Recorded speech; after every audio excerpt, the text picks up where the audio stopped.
euh, que nous voulons, que je mets devant vous là.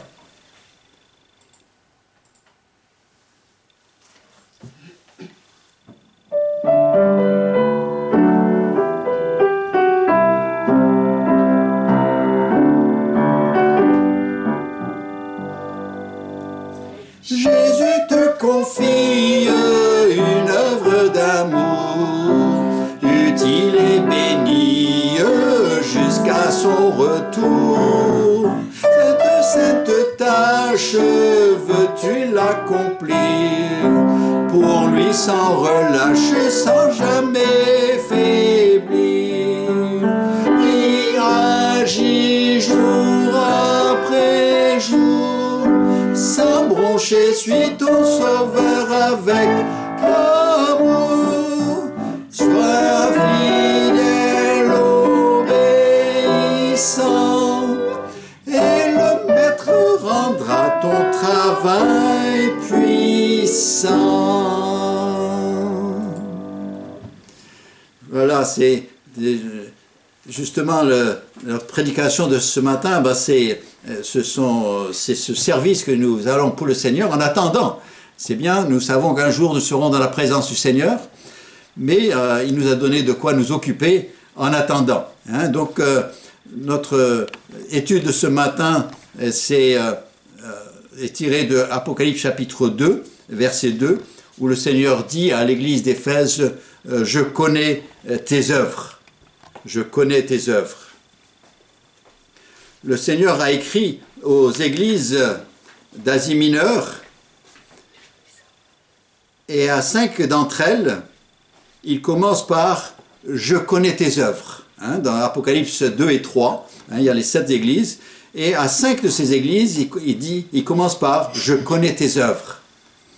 Aux 2 autres, il dit « Je connais ton affliction » et aussi « Je sais où tu demeures ». Vous savez, le Seigneur sait, il nous suit, il reste à jour avec ce que nous vivons et là où se trouve notre Église et comment les choses se passent dans notre Église. Il le suit. Et c'est là, il parle à cette Église, il dit, vous savez, je sais ce qui se passe, je sais exactement. Je connais tes œuvres. Certains, bien sûr, prennent cette épître et nous ont suggéré que peut-être elle représentait des périodes de l'histoire de l'Église. Mais donc la première Église représenterait l'Église primitive et puis la dernière Église représenterait celle dans laquelle nous sommes aujourd'hui. C'est pas certain que ce soit là parce qu'il n'y a rien qui nous permette vraiment de savoir que ce sont des paroles prophétiques. Mais ce qui est plus certain, c'est que chacune de ces églises représente des types d'églises qui étaient vraies. C'est des églises qui existaient à l'époque, ça représentait des situations réelles de l'époque. Et à l'époque où Jean a écrit c'est la Révélation, donc ce livre d'Apocalypse, le livre de la Révélation, sur l'île de Patmos où il était prisonnier. Mais ce qui nous intéresse surtout, c'est le fait que ces 7 types d'églises existent aujourd'hui. Elles peuvent exister et elles peuvent représenter des mouvements d'églises aujourd'hui ou elles peuvent représenter des églises individuelles. Et donc, c'est intéressant d'aller voir et de voir à quelle correspondrait à la situation dans laquelle nous vivons. Nous, dans notre Église ou dans notre mouvement. Mais ce qui va nous intéresser surtout ce matin, c'est l'importance que le Seigneur donne aux œuvres. Il dit « Je connais tes œuvres ». Il commence par cela. Et il s'intéresse aux œuvres de l'Église, il s'intéresse aux œuvres de ceux qui composent l'Église. Et finalement, c'est là que va être toute notre méditation ce matin, c'est vraiment dans la place des bonnes œuvres dans l'Église de Jésus-Christ. Donc, dans cette première Église, donc, qui est l'Église d'Éphèse, eh bien, le Seigneur dira, et puis je mets le texte, c'est donc à Apocalypse chapitre 2, et au verset 2, il dit « Je connais tes œuvres, ton travail et ta persévérance. Je sais que tu ne peux supporter les méchants, que tu as éprouvé ceux qui se disent apôtres et qui ne le sont pas, et que tu les as trouvés menteurs,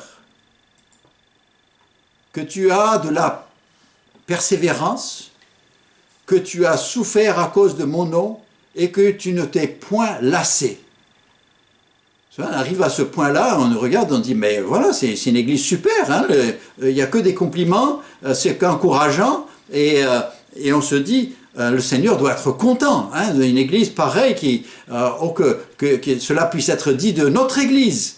Hein, mais regardons le verset suivant. Il dit, mais ce que j'ai contre toi, c'est que tu as abandonné ton premier amour. Ce que j'ai contre toi, c'est que tu as abandonné ton premier amour.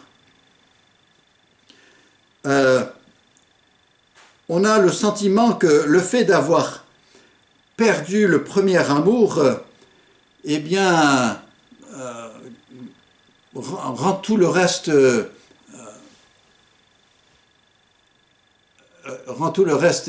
inutile. Hein, et c'est un peu, ça me fait penser un peu à une situation que peut avoir dans un couple où l'épouse un jour parle à son mari et lui dit « Chérie, je te remercie pour tout ce que tu fais pour la maison, la maison elle est confortable, on peut s'acheter tout ce qu'on veut, les enfants peuvent même se payer des cours de rattrapage, ils peuvent se payer des activités, on a une voiture confortable, on peut se permettre des vacances. Chérie, tout ça c'est très bien, mais on ne te voit jamais. Vous savez, mais on ne te voit jamais, c'est comme si j'aurais préféré te voir qu'avoir tout cela. Et c'est un peu ce que le Seigneur est en train de dire à cette église.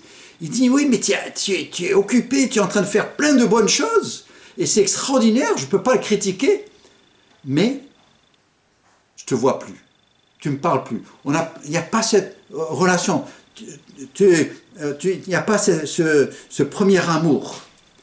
Et il dit, ce que j'ai contre toi, c'est que tu as abandonné ton premier amour. J'aimerais revenir au premier jour. Et on a ce sentiment que il y a quelque chose de sérieux, de perdu. Et ensuite, il continue avec le dernier, le verset 5. Il dit « Souviens-toi donc d'où tu es tombé. Repens-toi et pratique tes premières œuvres. Sinon, je viendrai à toi et j'ôterai ton chandelier de sa place, à moins que tu te repentes. » Il dit, souviens-toi donc d'où tu es tombé. Vous savez, il ne dit pas, écoute, c'est pas tout à fait, mais il parle de chute. Regarde, souviens-toi d'où tu es tombé. Et pour lui, il prend ça sérieusement. On a vraiment l'impression que pour lui, c'est grave. L'Église ne se rend pas compte. Et ils sont presque satisfaits de leur performance. Mais lui, il dit, et c'est un peu ce qu'il dit dans la dernière église, hein, il dit, voici, je me tiens à la porte et je frappe. Si quelqu'un entend ma voix et ouvre la porte, j'entrerai chez lui. C'est-à-dire, l'église est là, Jésus est à la porte, il est dehors, ils ne se rendent même pas rendu compte qu'il est à la porte et qu'il voudrait rentrer. C'est un peu cette même situation et ça peut nous arriver à nous aussi, tout comme ça nous arrive facilement même dans un couple qui n'entretient pas ses relations, et de même dans notre église, on a un système qui fonctionne, ça tourne bien, c'est régulier, on a notre petit pasteur, on a nos réunions, on a nos rencontres, on a des gens qui sont très bien, on a une bonne ambiance, et on peut arriver au point où on oublie le Seigneur, alors que lui est toute la raison. Hein, donc c'est un peu l'idée d'un couple qui, après tant d'années de mariage, eh bien, ils sont prêts à se séparer, et puis tout d'un coup, ils pensent au jour de leur fiançailles. Et Jésus est en train de dire à l'Église, mais tu te souviens le jour de notre fiançailles, le jour où on a commencé ensemble, tu te souviens de cette relation? Oui, on n'avait rien, et puis on se contentait de rien, et on était heureux d'être ensemble, et de louer le Seigneur ensemble, et de s'œuvrer ensemble. Mais il dit, mais on a perdu cela. C'est plus naturel, c'est mécanique, ça n'a plus de goût. On ne peut pas le critiquer, mais en même temps, il manque à quelque chose. C'est un peu ce que l'apôtre Paul dit à l'église de Corinthe, quand il leur parle des grandes capacités que nous pouvons avoir, mais il dit, quand je parlerai les langues des hommes et des anges, si je n'ai pas l'amour, je suis un airain qui résonne ou une cymbale qui retentit. Et quand j'aurai le don de prophétie, la science, tous les mystères et toute la connaissance, quand j'aurai même la foi jusqu'à transporter des montagnes, si je n'ai pas l'amour, je ne suis rien. Et quand je distribuerai tous mes biens pour la nourriture des pauvres, quand je livrerai même mon corps pour être brûlé, si je n'ai pas l'amour, cela ne me sert de rien. Qu'est-ce qu'il nous dit? Il nous dit, mais Dieu donne de l'importance. Oui, bien sûr, il y a des choses, des activités, il y a des choses qu'on peut avoir qui sont chrétiennes et qui sont très bien. Mais si on a perdu l'amour, eh bien c'est comme si on n'avait plus rien. Hein, la flamme est partie du mariage, la flamme est partie de l'église, et on a un beau bâtiment, on a un bel édifice, mais c'est vide. Hein, la présence du Seigneur ne se ressent pas. L'apôtre Paul parlait justement à cette église, l'apôtre Paul écrivait à cette église 20 ans plus tôt, et voilà ce qu'il dit. Il dit, à cette époque-là, il disait, et ça c'était les commencements, hein, il dit, c'est par la grâce que vous êtes sauvés, par le moyen de la foi. Et cela ne vient pas de vous, c'est le don de Dieu. Voilà, il souligne, c'est une grâce, donc une grâce, ça ne s'achète pas, ça ne s'échange pas pour quelque chose. Une grâce, c'est quelque chose qui est donné, c'est comme le pardon. Hein, on ne peut pas acheter le pardon. On peut acheter le silence, mais on n'achète pas le pardon. Hein, et il dit, mais c'est par la grâce que vous êtes sauvés, par le moyen de la foi, vous avez exercé de la foi, vous avez entendu un message, vous avez placé confiance dans ce message, et vous avez demandé, et Dieu, dans sa générosité, dans sa miséricorde, et selon sa grâce, il nous a donné le salut. Il dit, ça ne vient pas de vous, il n'y a rien qui vient de vous, c'est carrément un don de Dieu. Ça veut dire c'est gratuit, c'est même pas une participation, ni rien du tout, c'est un don de Dieu. Et la suite, et surtout, ce n'est pas par les œuvres, afin que personne ne se glorifie. Donc, le salut, eh bien, ce n'est pas par les œuvres, et ils n'ajoutent rien, ils n'apportent rien, ne sont pas utiles, et donc certains s'épuisent à faire des œuvres, mais ce n'est pas utile pour le salut.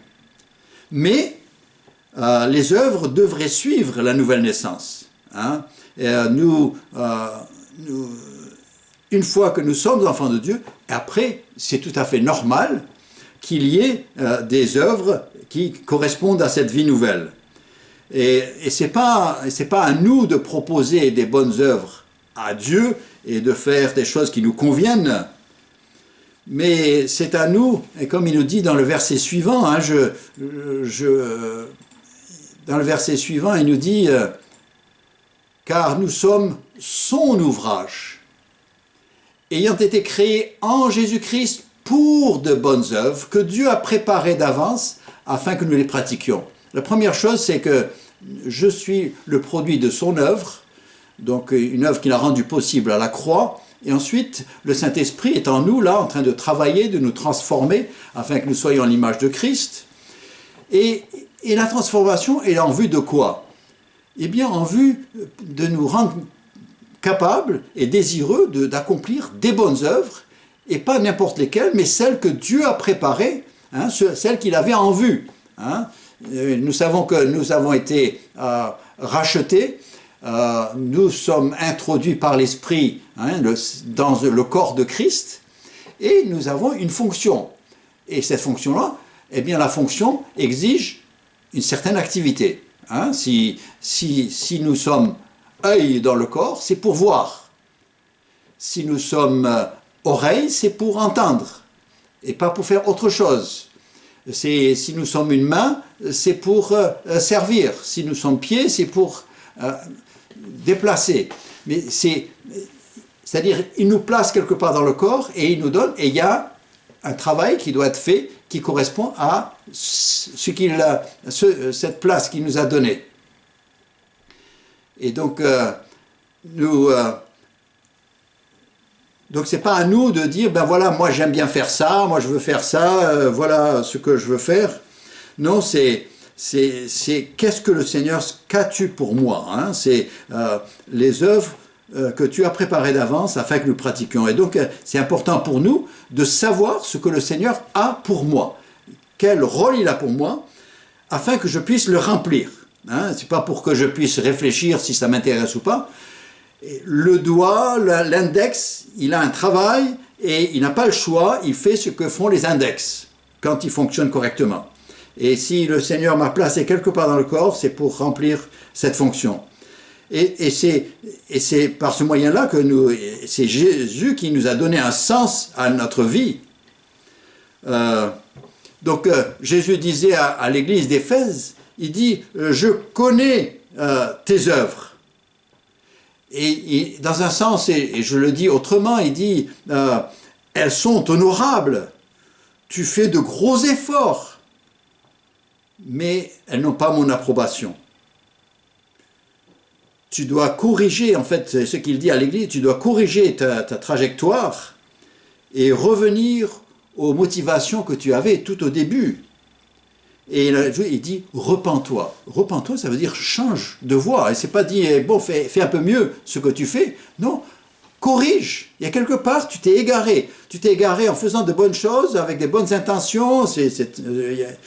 J'ai rien à dire, seulement c'est parce que j'ai demandé. Tite, responsable de l'une des églises, ou de plusieurs églises sur l'île de Crète, eh bien, l'apôtre Paul lui écrit, hein, l'apôtre Paul qui est son mentor spirituel, il lui écrit, il lui rappelle, parlant de Jésus, il nous a sauvés, non à cause des œuvres de justice que nous aurions faites, mais selon sa miséricorde, par le bain de la régénération et le renouvellement du Saint-Esprit. Ça c'est Tite chapitre 3 verset 5. Il dit, il y a une chose certaine, si nous sommes sauvés, c'est par la grâce. Ce n'est pas par les œuvres, on n'aurait pas pu, et si ça avait été possible qu'on puisse accéder au salut, même difficilement, mais par des œuvres, eh bien Jésus-Christ ne serait pas mort sur la croix. S'il est mort sur la croix, c'est parce qu'il était convaincu que c'était impossible pour nous. Donc il dit, voilà, nous sommes sauvés, c'est par la grâce. Mais ensuite, Paul ajoute, et au verset 8, hein, donc Tite chapitre 3, verset 8, il dit « Cette parole est certaine, et je veux que tu affirmes ces choses, afin que ceux qui ont cru en Dieu s'appliquent à pratiquer de bonnes œuvres. Voilà ce qui est bon et utile aux hommes. » Hein, il dit, maintenant que vous avez cru, que ceux qui ont cru, hein, il dit, dis-le, rappelle-leur, ceux qui ont cru, eh bien maintenant doivent s'appliquer à pratiquer les bonnes œuvres. Les bonnes œuvres, bien sûr, qu'on vient de voir, qu'il leur préparait d'avance. Hein, donc, c'est autant les bonnes œuvres n'ont rien à faire avec notre salut, autant elles ont tout à faire une fois que nous sommes enfants de Dieu. Dans Apocalypse chapitre 22 et au verset 12, c'est l'alpha et l'oméga, hein, le premier, le dernier, le commencement et la fin, qui dit, hein, donc Jésus, il dit « Voici, je viens bientôt », et nous aimons cette partie-là, « Voici, je viens bientôt ». Et on se le rappelle, on se fait des petites cartes et des petits messages qu'on s'envoie sur Internet et tout cela. Voici, je viens bientôt. Et il dit, et ma rétribution est avec moi. Ah, ça c'est bien. Et il va nous récompenser. Mais il dit, pour rendre à chacun selon son œuvre. C'est-à-dire, ce sont des récompenses, mais en fonction du service qu'on a rendu, hein, du travail qu'on a fait. C'est pas... nous ne sommes pas sauvés, et puis voilà, comme ça il dit, voilà, un jour je les aurai dans le ciel, et ça sera très bien. Non, mais il nous a sauvés en vue de quelque chose. Le salut sur la croix, c'était pour nous rendre la possibilité pour laquelle il nous a créés, c'est celle de l'adorer, celle de le louer, celle de le servir. L'apôtre Jacques, hein, qui était... rappelle que seules les œuvres qui sont issues de la foi ont une valeur pour le Seigneur. Hein, il parle même de Rahab la prostituée, et il dit qu'elle a été justifiée devant Dieu parce qu'elle a agi selon sa foi. Hein, elle a cru. Elle a cru et elle a mis le fil rouge, le cordon rouge à sa fenêtre, et elle a cru que cela allait la préserver lorsque les enfants d'Israël attaqueraient Jéricho. Hein. Elle a entendu, elle a placé confiance, et elle a mis le cordon rouge. Et donc, c'est la foi d'abord, et ensuite les œuvres. Et... vous savez, imaginez, hein, je vais parler aux sœurs parce qu'elles comprennent ça, les messieurs ils comprennent rien, ils n'ont pas l'habitude de ça, mais imaginez, vous êtes dans la cuisine et vous avez du monde qui arrive et tout d'un coup vous vous rendez compte que vous n'êtes pas arrivé, vous n'êtes pas prête, et donc vous appelez vite votre nièce qui habite à côté, vous dites, tu ne peux pas venir me donner un coup de main, tu viens m'aider parce que voilà, je suis un peu débordé, et les choses ne sont pas passées comme je voulais, et je ne vais pas être prête, et vous pouvez imaginer cela. Et alors votre nièce arrive avec le grand sourire, et très bien, parce qu'elle n'est pas sous le stress, et elle rentre dans la cuisine, et est en train de regarder, Tati, qu'est-ce que tu veux que je fasse? Et puis Tati, très vite, elle est en train de donner des ordres, voilà, il me faut ça, je vais préparer ça. Et puis la petite nièce, qu'est-ce qu'elle fait? Elle est en train de regarder, il dit, Tati, regarde ce pan de mur là que tu as dans la cuisine. Ah, j'aime faire la peinture, je pourrais te faire un beau dessin là-dessus, je pourrais même démarrer tout de suite parce que j'ai une idée. Vous savez, ça ne correspond pas du tout, mais je n'ai pas besoin de ça. C'est maintenant, j'ai besoin que tu m'épluches les pommes de terre et que tu m'épluches les carottes. Et j'ai pas besoin d'une peinture. Et puis, vous savez, c'est un peu ça, on fait avec le Seigneur. Le Seigneur, il dit, mais moi j'ai un travail à faire, il y a un ministère à remplir, un travail à faire, et puis toi, tu es en train de rêver de comment embellir les choses, ou comment... et tu penses à d'autres choses. Fais ce que je te demande de faire. Hein, c'est un peu ça. Hein, nous voulons pratiquer les œuvres, les bonnes œuvres que le Seigneur réclame. C'est ce qu'il a préparé pour moi. Et vous allez me poser la question tout de suite, dire mais comment est-ce qu'on va les connaître? Eh bien déjà en lisant la parole, et en étant en communion avec le Seigneur, et puis en demandant au Seigneur, Seigneur, j'aimerais te servir et je voudrais que tu me montres ce que je peux faire et que je puisse voir un réel besoin parce que je veux travailler et tirer dans le même sens que toi. Pas faire quelque chose de bien, mais faire quelque chose qui est utile pour ton Église. et le Seigneur va diriger. Vous savez, je rappelle encore une fois, hein, c'est que le péché, eh bien, il n'y a que le sang qui purifie le péché. Mais dans 1 Jean, chapitre 1, verset 7, il nous dit « Si nous marchons dans la lumière, comme il est lui-même dans la lumière, nous sommes mutuellement en communion, et le sang de Jésus, son Fils, nous purifie de tout péché. » Donc, pour ce qui est des péchés, et nous en avons, même si nous sommes enfants de Dieu, il y a des péchés, il y a des moments où on glisse, il y a des moments où on est distrait, et puis on trébuche, et on a besoin d'être relevé et nettoyé. Il dit, ne vous en faites pas, pour cette partie-là, le sang de Jésus, son Fils, nous purifie de tout péché. Hein? Donc il nous suffit, comme on disait récemment, qu'il nous suffit de confesser le péché, revenir à Dieu, et il règle la question des péchés. Mais maintenant, c'est une question, ce qui nous préoccupe surtout, c'est une question de c'est le service. Et l'apôtre Paul, il prend le temps d'expliquer comment fonctionne la purification des œuvres, qui n'ont en apparence rien de mal en soi. Hein. Il se peut, nous avons plein des activités qui en soi ne sont pas contraires à la parole, mais il nous dit, c'est pas une question qu'elle soit pas mal, c'est pas une question de péché ou pas péché, c'est une question de non seulement des bonnes œuvres, mais des œuvres que lui a pour nous. Et l'apôtre Paul, eh bien, il parle justement de ces œuvres, et nous allons lire ce passage dans 1 Corinthiens chapitre 3. Donc 1 Corinthiens chapitre 3, et je vais lire les versets 9 à 15.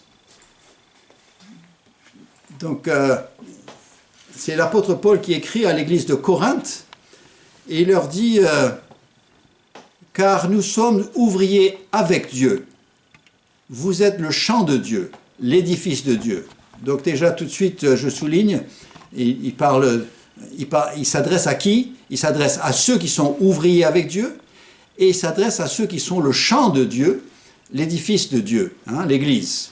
Donc finalement, il s'adresse à tous. Hein, ce passage est pour nous tous, il nous intéresse tous. Il dit « Selon la grâce de Dieu qui m'a été donnée, j'ai posé le fondement, comme un sage architecte, et un autre bâtit dessus. Mais que chacun, voilà, chacun, c'est-à-dire, et l'ouvrier avec Dieu, et ceux qui composent le champ de Dieu, hein, ou l'édifice de Dieu, que chacun prenne garde à la manière dont il bâtit dessus. » Donc c'est pas chacun fait selon son goût et fait quelque chose, moi j'aime ça, non, c'est une question de qu'est-ce qu'il veut. Car personne ne peut poser un autre fondement que celui qui a été posé, savoir Jésus-Christ. Hein. Donc là, il n'y a pas de discussion. Mais il dit, or, si quelqu'un bâtit sur ce fondement avec de l'or, de l'argent, des pierres précieuses, du bois, du foin, du chaume, l'œuvre de chacun sera manifestée. Donc d'abord, nous voyons deux catégories de matériaux hein, pour la construction. Hein, c'est l'or, l'argent, les pierres précieuses, ou une autre catégorie, c'est le bois, le foin, le chaume. Hein. La différence, c'est que l'un peut être consommé par le feu, tandis que l'autre est purifié par le feu. Et, il nous dit, et finalement, il nous dit aussi, l'œuvre de chacun sera manifestée. Donc, chacun d'entre nous avons la capacité, avons la possibilité de pouvoir faire des œuvres qui correspondent à l'or, l'argent et les pierres précieuses. Et nous avons aussi la possibilité de faire ce qui est du bois, du foin, du chaume. Hein, et ce n'est pas pour dire que ce ne serait pas joli, hein, qu'on peut faire de belles choses avec le bois et tout ça. Mais le Seigneur, en fait, nous dit, car le jour la fera connaître, parce qu'elle se révélera dans le feu. Et le feu éprouvera ce qui est l'œuvre de chacun. Donc les œuvres, hein, le péché, c'est réglé avec le sang de Christ. Les œuvres des chrétiens, eh bien, sont éprouvées par le feu. Hein. Et donc, il dit, l'œuvre de chacun passera par le feu de Dieu, hein, le feu purificateur. Si l'œuvre bâtie par quelqu'un sur le fondement subsiste, c'est-à-dire subsiste au feu, hein, il recevra une récompense. Si l'œuvre de quelqu'un est consumée, il perdra sa récompense. Pour lui, il sera sauvé, mais comme au travers du feu. C'est-à-dire, bon, pour ce qui est de son salut, il n'y a pas de question. Hein. Lui, il est sauvé lui-même. Mais qu'est-ce qui restera des œuvres, hein? Est-ce qu'il n'y aura que des cendres, ou est-ce qu'on va trouver de l'or, de l'argent et des pierres précieuses qui restent? Et c'est, en fait, c'est ce qui reste après le feu. Hein? Donc ici sur terre, on peut paraître, et les gens peuvent me faire des compliments, dire mais bon, tu as un ministère extraordinaire, tu as un service extraordinaire, c'est beau ce que tu es en train de faire, j'aime bien ton travail et tout ça. Et le Seigneur, il dit rien. Il dit on verra ce qui reste après le feu. Hein, parce que lui, il pourra évaluer si c'était ce qu'il avait prévu et quelles étaient les motivations, si on l'avait fait pour être vu des gens ou si on l'a fait par obéissance au Seigneur. Donc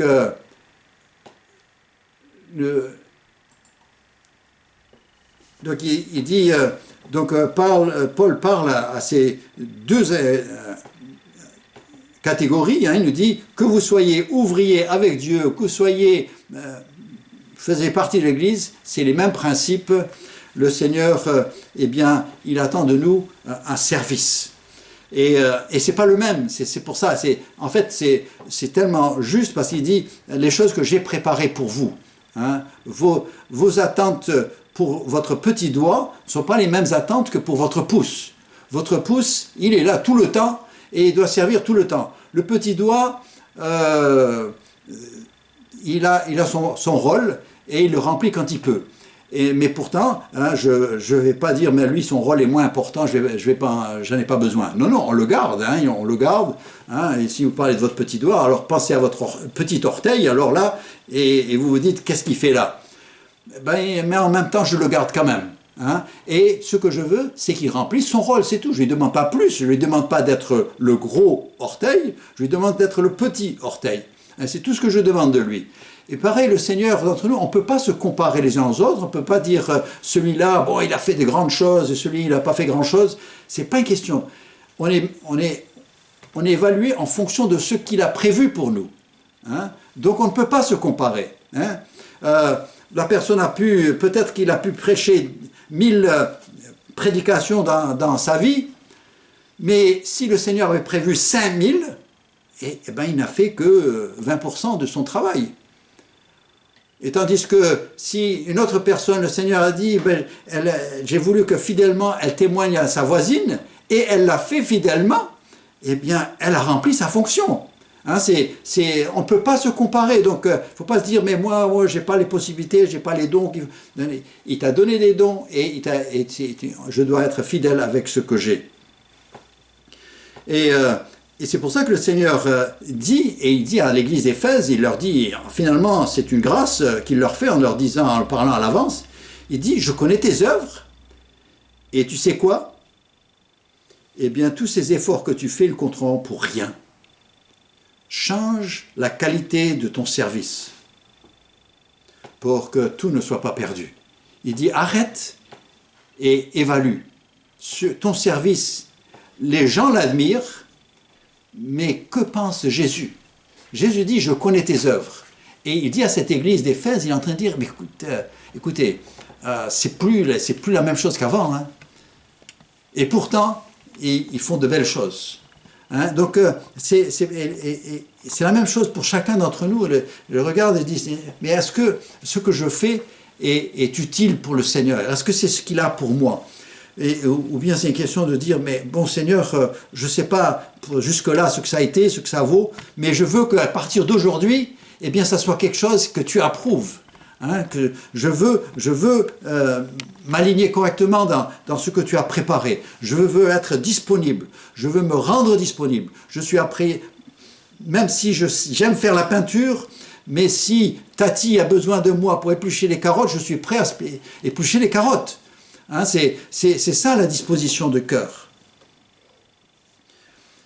Le roi Saül, eh bien, il a appris une leçon assez frais. Je ne sais pas s'il l'a apprise, mais en tous les cas, il a reçu une leçon et c'était assez frais. Il a essayé de faire passer des sacrifices pour couvrir le fait qu'il n'avait pas pleinement exécuté les ordres de Dieu. Hein, il a dit, bon, oui, on va faire des sacrifices pour Dieu. Et Samuel lui dit, mais est-ce que tu as fait ce que Dieu t'a dit de faire? Hein, et c'est dans 1 Samuel 15, verset 22, qu'il dit, l'Éternel trouve-t-il du plaisir dans les holocaustes et les sacrifices, comme dans l'obéissance à la voix de l'Éternel? Voici l'obéissance vaut mieux que les sacrifices, et l'observation de sa parole vaut mieux que la graisse des béliers. Il lui a dit, écoute, c'est pas une question de ce que tu m'offres, hein, les cadeaux c'est très bien, mais est-ce que tu as été obéissant? Est-ce que tu as fait ce que tu dois faire? Et si on dit ça aujourd'hui, c'est pour que on puisse, s'il y a des corrections à faire, qu'on puisse le faire, pour que dorénavant notre service soit à la gloire du Seigneur.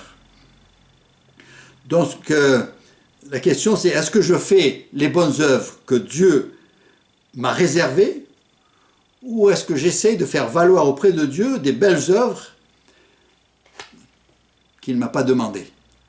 Hein, c'est ça la question ce matin.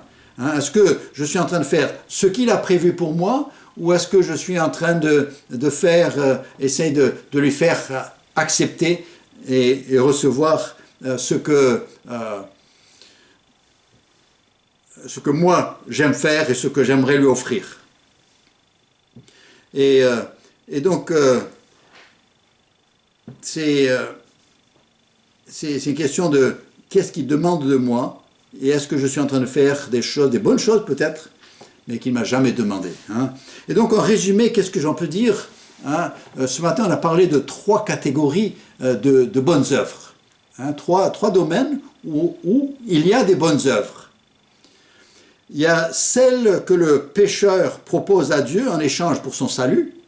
Hein, ça, et vous regardez les religions et ils ont plein d'idées de choses qu'ils appellent des bonnes œuvres et qui sont et qu'on veut en fait présenter à Dieu pour lui proposer quelque chose en échange du salut. Et c'est un peu la semaine dernière j'ai fait un cours et il y a cette croyance en une balance et que Dieu aurait une balance et que les bonnes œuvres seraient mises d'un côté, les mauvaises œuvres de l'autre côté, et puis c'est en fonction de la balance qu'on rentre au paradis ou pas. Mais finalement, donc les bonnes œuvres, il y a ces bonnes œuvres et je reviendrai dessus. La deuxième catégorie de bonnes œuvres, ce sont celles que font les enfants de Dieu au lieu de ce que le Seigneur demande de nous. Hein, je fais des bonnes œuvres, mais ce n'est pas ce qu'il a demandé. Mais je fais autre chose, mais quelque chose de très bien. Hein, et même très intéressant, surtout pour moi. Et puis, il y a la troisième catégorie, eh bien, ce sont les bonnes œuvres que Dieu a préparées d'avance pour moi. En fait, ce que lui a réservé pour moi, et il veut que je les accomplis. Hein, et donc, il y a 3 catégories. Ce sont toutes des bonnes œuvres. Dans les 3 catégories, eh bien, ce sont des bonnes œuvres qui feraient de n'importe qui un bon citoyen, hein, un bon voisin, un bon ami. Hein, c'est des gens très bien. Hein, et dans toutes les religions, il y a des gens très bien, qui font de très bons voisins, qui sont dans les églises, dans toutes les tendances, il y a des bonnes choses qui se font. Mais est-ce que je suis en train de faire ce que le Dieu demande de moi, hein? Pas pour avoir mon salut. Donc dans le premier cas, les bonnes œuvres que le pécheur avance pour obtenir le salut, c'est carrément inutile. Hein? En fait, même c'est peut-être ce que nous considérons comme des bonnes œuvres, mais c'est un peu, il dit, tu fais des bonnes choses, mais les mains sont sales. Et donc c'est pas bon. Hein, si vous allez, votre chirurgien qui va intervenir, il a une capacité extraordinaire, il est tellement précis et il est apprécié, mais s'il vient opérer avec les mains sales, eh bien c'est pire que s'il n'avait rien fait. Hein, donc, on oublie, le pécheur oublie que quand il vient apporter des bonnes œuvres, c'est qu'il les apporte dans des mains sales. Hein, et donc Dieu dit, mais moi, c'est pas pur, c'est pas propre, hein, je ne peux pas accepter cela. Hein. Et donc, le salut, la vie éternelle, eh bien, tient uniquement par la foi. C'est une grâce que Dieu fait.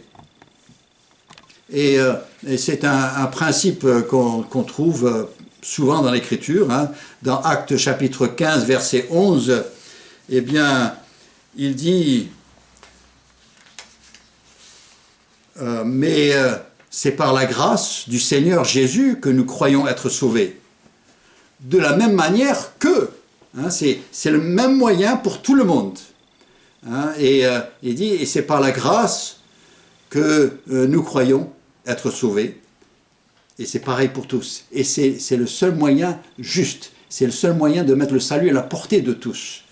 Parce que nous sommes, on aime bien tous dire que nous sommes tous égaux, mais la réalité, on n'est pas tous égaux.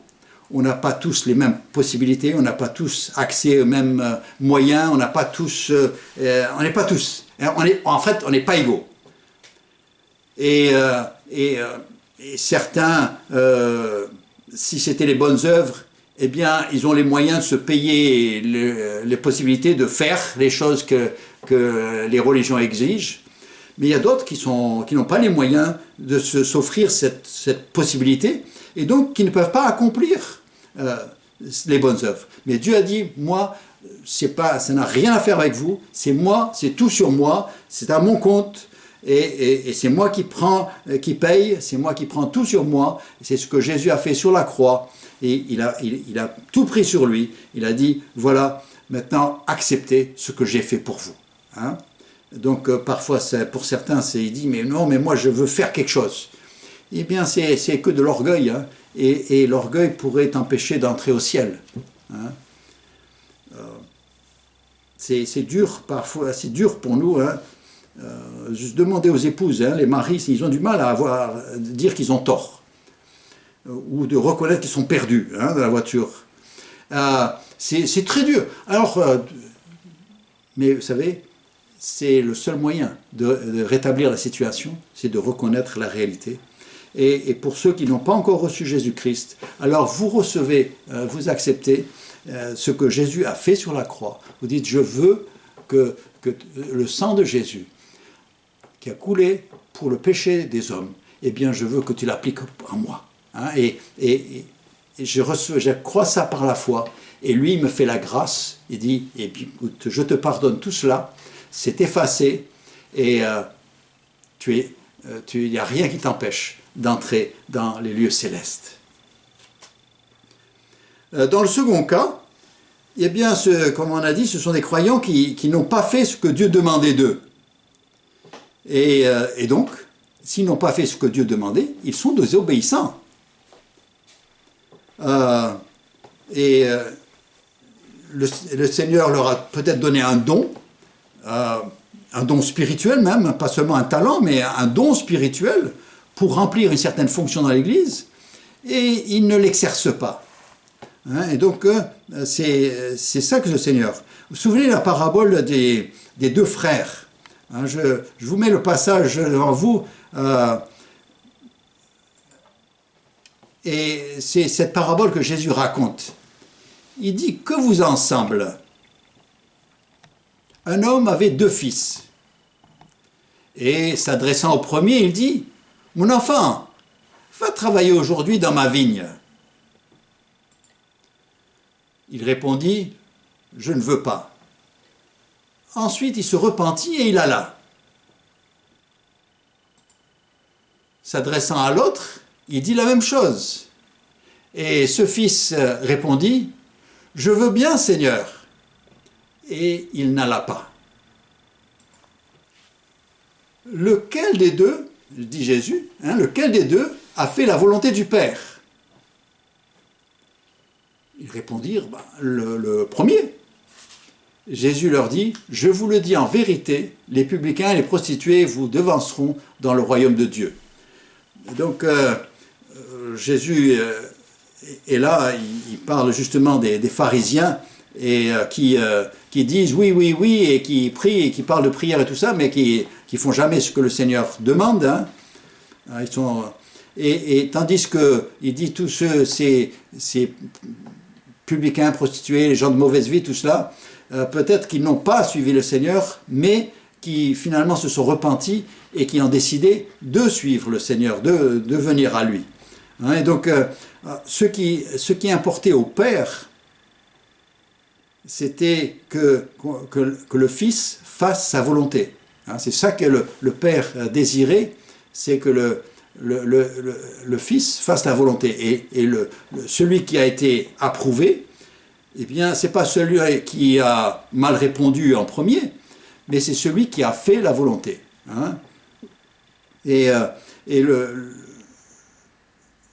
le chrétien qui veut remplacer ce qui lui est demandé par autre chose doit se repentir parce que ces œuvres-là ne compteront pas et ne recevront pas de récompense. Le Seigneur n'a rien pour cela. Il dit, moi je n'ai pas demandé de le faire, donc je te dois rien. Hein, c'est toi qui l'as fait, hein, mais moi bon, je n'ai pas besoin de le savoir. Hein. Moi, je te demande, qu'est-ce que tu as fait avec ce que j'ai demandé de toi? Vous savez, il est complètement inutile à des ouvriers de se rassembler dans l'atelier et de composer des chants et d'organiser des fêtes en l'honneur du patron, s'ils n'ont pas fait le travail qu'il leur a demandé. Hein, ils peuvent faire des compliments, ils peuvent faire des fêtes et tout ça, mais le patron, quand il vient, il veut voir si on a fait le travail qui a été demandé. Hein, on a convenu, voilà ta tâche, voilà le contrat, voilà le travail que tu dois faire.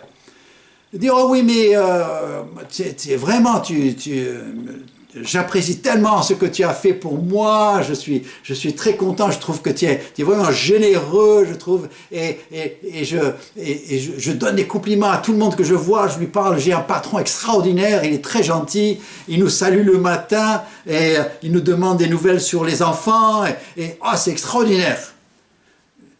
Mais le patron, il dit, oui, mais le travail. Ah oui, mais bon, non, mais le travail. Hein, et c'est pareil, le Seigneur le dit, mais moi, je vous ai pris dans le monde, vous pouviez absolument, vous n'étiez pas en état de faire quoi que ce soit pour Dieu, je vous ai pris, à mes frais, je vous ai nettoyé, je vous ai purifié pour que vous puissiez servir Dieu, et je vous ai mis en place dans une église pour servir. Qu'est-ce que vous faites? Ah, mais on est tellement content d'être là et qu'on est en train de louer le Seigneur tout le temps. Et on est en train de dire des belles choses sur toi. Mais qu'est-ce que tu es en train de faire? Hein? Il y a un travail à faire. Et c'est ça que le Seigneur est en train de dire à cette église d'Éphèse. Il dit, oui, mais oui, je sais, je connais tes œuvres, je sais tout ça. Mais seulement, ce n'est pas ce que j'ai demandé. La troisième catégorie, hein, donc on avait dit qu'il y avait 3 catégories. Hein. La première catégorie de bonnes œuvres, ce sont celles qu'on essaye d'avancer pour obtenir le salut, et c'est pas bon. Il y a une deuxième catégorie de bonnes œuvres qu'on veut offrir à Dieu, mais il a dit, mais c'est pas ça que je t'ai demandé. Et puis il y a la troisième catégorie de bonnes œuvres, ce sont celles qui sont le produit d'une obéissance au Seigneur. Hein, et le Seigneur lui-même nous rappelle dans Luc chapitre 16, verset 10, il nous rappelle, il dit, celui qui est fidèle dans les moindres choses l'est aussi dans les grandes. Parfois il y a des chrétiens qui sont là et disent, mais je suis là depuis 10 ans et je suis toujours à la même place. Et il dit, mais bon, qu'est-ce que tu as fait avec ce qu'on t'a confié, quand on te l'a confié, hein? Parce que on confie des petites choses pour voir si la personne est fidèle.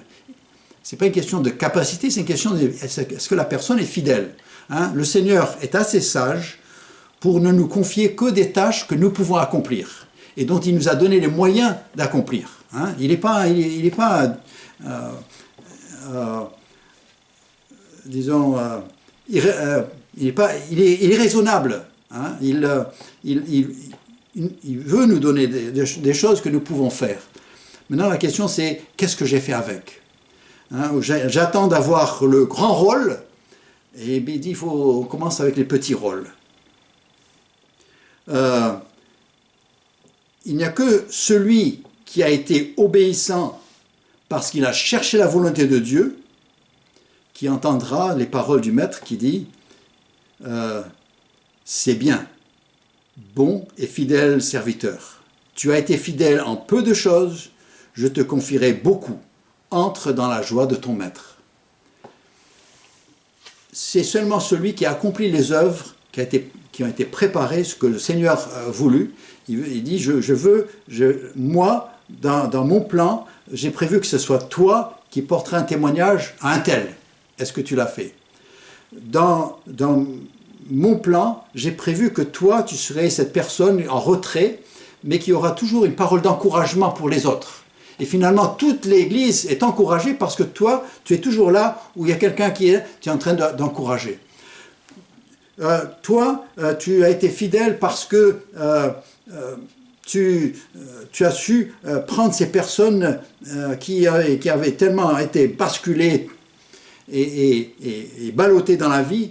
Tu as su comprendre et les encourager et les amener au point où ils pourraient entendre l'Évangile. Tu as travaillé avec eux dans cette période intermédiaire. Et c'est ce que j'avais voulu pour toi. Et c'est extraordinaire. Toi, tu as été fidèle, je te remercie. Il y a beaucoup de tâches qui ne sont pas vues des autres, mais qui sont toujours vues du Seigneur. Il dit, je connais tes œuvres. Hein? Et c'est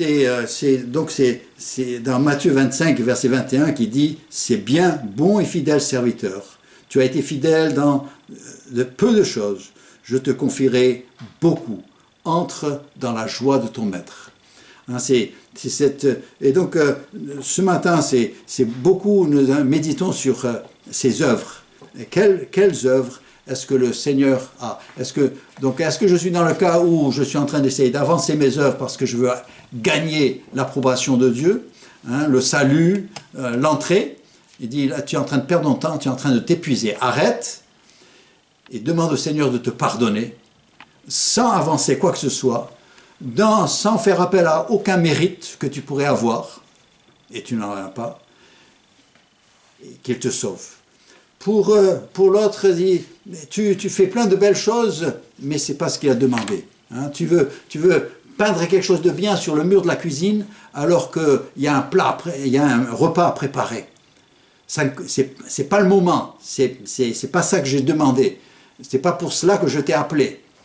Et puis après, il y a les bonnes œuvres, eh bien ce sont celles que en me rendant disponible au Seigneur, en me laissant conduire par l'Esprit, et en acceptant les moindres tâches, eh bien le Seigneur, eh bien il veut me trouver fidèle, et il veut m'accomplir d'autres. Alors le Seigneur connaît nos œuvres, et si c'est le cas où il pourrait nous dire, mais tu es tombé, hein, il y avait un moment où c'était très bien, tu avais bien commencé, mais j'ai l'impression que il y a quelque chose qui a été perdu, on a perdu quelque chose.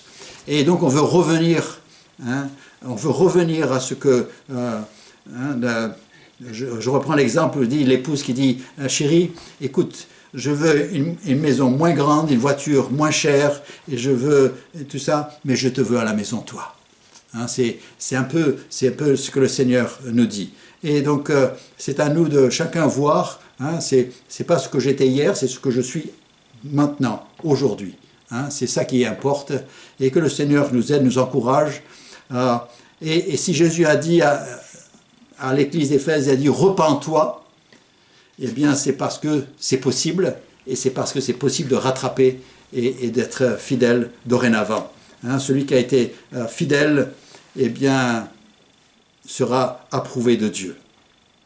Voilà, je veux terminer avec la prière, mais avant d'avoir un chant, nous allons prendre ce chant, le « À moi les cœurs braves ».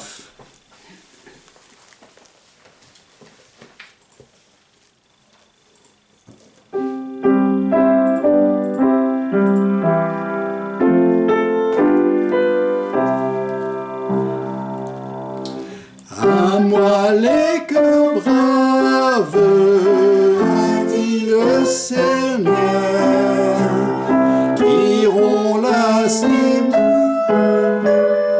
du pauvre pécheur, noble est la carrière qui veut y courir, et nous la bannière combattre et mourir. À toi, divin maître, mon cœur et mon bras, Jésus, je veux être un de tes soldats. Couronne est prête, tu m'as racheté, ma justice est faite de ta sainteté, ta grâce infinie comme mes péchés. À toi béni, ils sont attachés.